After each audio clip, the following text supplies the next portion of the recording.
ভারতের প্রথম নির্বাচন হয়েছিল 1951-52 সালে।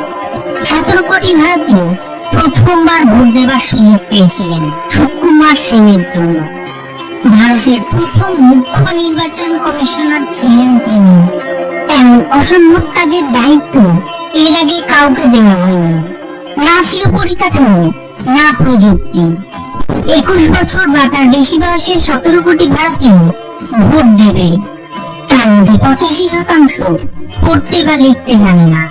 প্রত্যেকটি ভোটারকে আলাদা করে চিহ্নিত করতে হবে, নাম লিখে নথিভুক্ত করতে হবে। সেজন্য সুকুমার সেনের টিম কখনো উটের পিঠে তো কখনো হাতির পিঠে চেপে পৌঁছেছিলেন ভারতের 2 লক্ষ ভোট গ্রহণ কেন্দ্রে।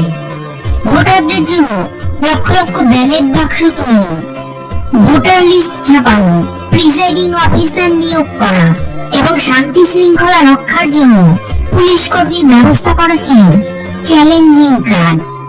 কিন্তু সমস্ত চ্যালেঞ্জকে পরাস্ত করে ভারতের প্রথম নির্বাচন সুসম্পন্ন করেছিলেন তিনি। সারা ভারতের মধ্যে এই গুরু দায়িত্ব কেন দেওয়া হয়েছিল এই বাঙালিকে?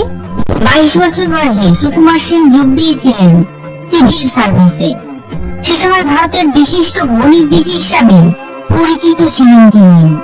তার কর্মদক্ষতার কথা কানে এসেছিল প্রধানমন্ত্রী জওহরলাল নেহেরু।